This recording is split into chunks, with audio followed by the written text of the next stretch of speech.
Ya, hari ini kita akan belajar tentang ketetapan Allah.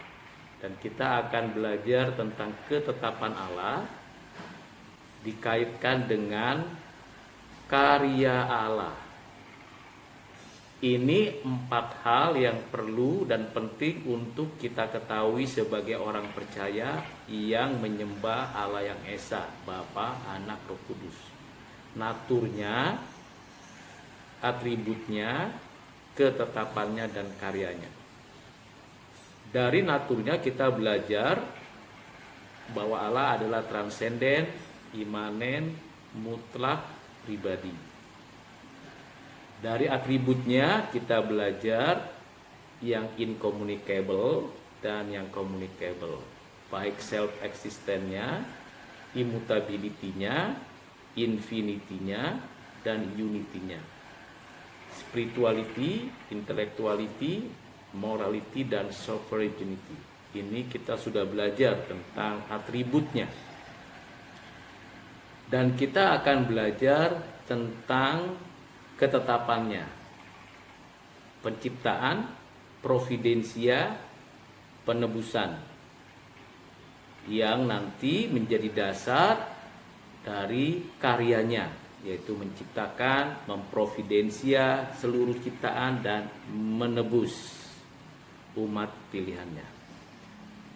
Dari keseluruhannya kita tahu bahwa ada relasi yang tidak bisa dipisahkan, yang tak bisa digantikan, yaitu relasi antara natur dan atribut. Seluruh natur Allah mengkualifikasi seluruh atribut Allah. Seluruh atribut Allah menggambarkan seluruh keberadaan Allah, yang saling mengkualifikasi, yang sepenuhnya menjelaskan keberadaan Allah, di mana seluruh keberadaan Allah jelas dibedakan karena ada naturnya dan atributnya. Dibedakan dari apa? Dari manusia, dari kita sebagai ciptaan. Dibedakan dari seluruh ciptaannya. Lalu kita bisa melihat lagi bagaimana relasinya antara keberadaannya yang transenden, imanen, mutlak, pribadi ini dengan ketetapannya yang kekal, yang sempurna. Jadi ketetapannya di dalam kekekalan sempurna adanya. Ketetapannya di dalam kekekalan sempurna adanya. Jadi tidak ada yang memiliki satu kondisi yang sementara. Ini kekal. Sebelum segala sesuatu ada, sebelum segala sesuatu terjadi di dalam penciptaan, providensi, dan penebusan, Allah telah menetapkan dan kekal sempurna ketetapannya. Ada relasi antara natur dan ketetapannya.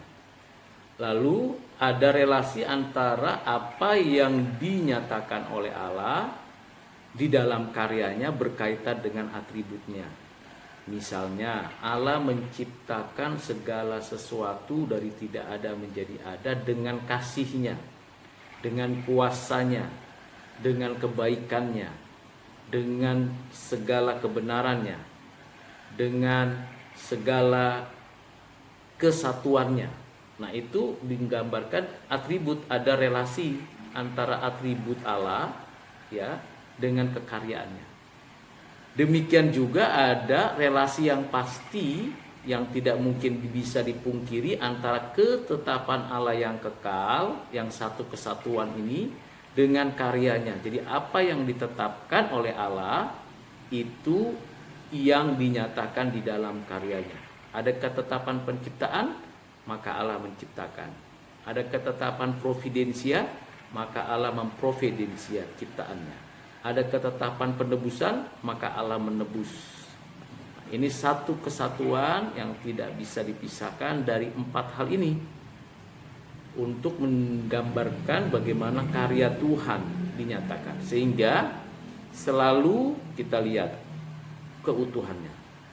Nah, berkaitan dengan karyanya Allah, Bapa, Anak, Roh Kudus, maka kita bisa memahaminya bahwa Bapa, Anak, Roh Kudus di dalam menciptakan, memprovidensia dan menebus, maka ada istilah yang perlu kita ketahui namanya incommunicable properties atribut. Bapa menciptakan segala sesuatu melalui anaknya oleh Roh Kudus. Jadi ini adalah incommunicable properties.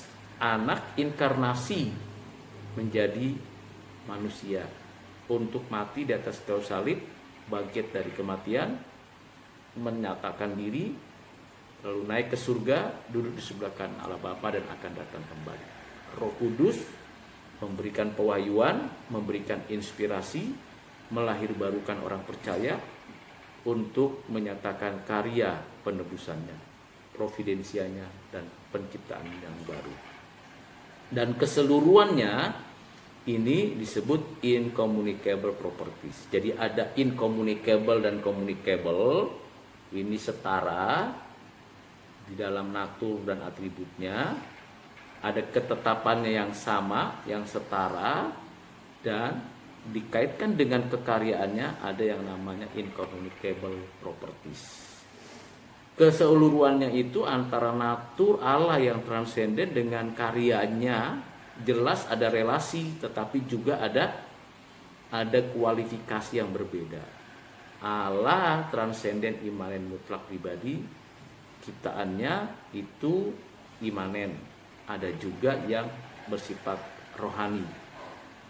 Sedangkan kalau kita lihat di dalam atributnya itu berkaitan dengan ketetapannya. Tetapi ini satu kesatuan yang utuh yang tidak terpisahkan.